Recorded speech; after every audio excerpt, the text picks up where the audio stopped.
Deputy ఉప ముఖ్యమంత్రి మిత్రుడు పవన్ కళ్యాణ్ గారు రాష్ట్రం మొత్తం గ్రామ సభలు పెట్టాలి, గ్రామ సభల్లో గ్రామ అభివృద్ధి గురించి చర్చించాలని నిర్ణయం చేయడం, నేను దానిపైన ఇది మంచి కార్యక్రమం, దీన్ని అందరం కలిసి చేయాలి, రాష్ట్రం అంతా కూడా ఒక పండుగ వాతావరణంలో ఈ కార్యక్రమం చేయాలని దీనికి శ్రీకారం చుట్టడం, అక్కడి నుంచి నేరుగా నేను కూడా భాగస్వామి కావాలని వానపల్లికి రావడం నా అదృష్టంగా భావిస్తున్నాను.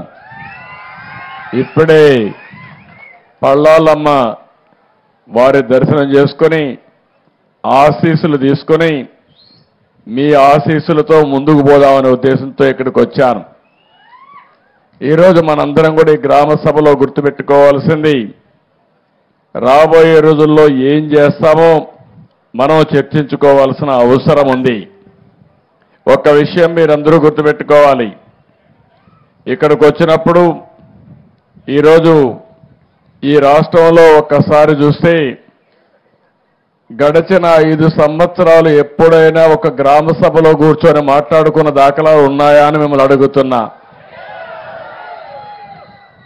ఎప్పుడైనా ఒక ముఖ్యమంత్రి ఒక ఉప ముఖ్యమంత్రి మీ దగ్గరికి వచ్చి సాదా సీదాగా వచ్చి కూర్చున్న సందర్భాలు ఉన్నాయా అని అడుగుతున్నా.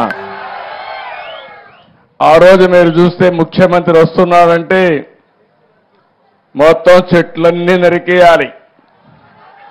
ఇక్కడికి వచ్చుంటే ఈ పల్లాలమ్మవారి దేవాలయంలో మొత్తం చెట్లన్నీ నరికేసేవాడు, అవునా కాదా గుర్తు తెచ్చుకోమంటున్నా. ఆయన వస్తున్నా అంటే పరదాలు కట్టేయాలి. అదే సమయంలో అందరి ఇళ్ల దగ్గర అరెస్ట్ చేసేయాలి, ఎవరు బయట రాకూడదు. ఈ ప్రాంతం అంతా స్కూల్స్ అన్ని మూసేయాలి, అన్ని బస్సులు ఆయన మీటింగుల కోసం రావాలి. ఆడవాళ్ళైతే స్వేచ్ఛగా వచ్చి కూర్చొని మాట్లాడుతున్నారు. ఏమమ్మా అప్పట్లో ఎప్పుడన్నా మీలో నవ్వుముఖం చూశానా అని అడుగుతున్నా మిమ్మల్ని అందరినీ. స్వేచ్ఛ ఉందా అని మిమ్మల్ని అడుగుతున్నా. మిమ్మల్ని బలవంతంగా డాక్రా సంఘాలని బలవంతంగా తీసుకొచ్చి పెద్ద పెద్ద మీటింగులు పెట్టి ఉదయం నుంచి సాయంత్రం వరకు మీకు పనిష్మెంట్ ఇచ్చే రోజులవి. ఆ రోజులన్నీ అయిపోయినాయి. ఓసారి నేను చూశాను, వచ్చిన వాళ్ళు వెళ్ళిపోతా ఉంటే పక్కన గోతులు తవ్వే వాళ్ళు పారిపోకుండా. ఇది ప్రజాస్వామ్యమా లేకపోతే డిక్టేటర్ స్వామ్యమా నాకైతే అర్థం కావడం లేదు. నేను అందుకని నేను కానీ మిత్రుడు పవన్ కళ్యాణ్ గారు వచ్చిన తర్వాత ఒకే మాట చెప్పాం,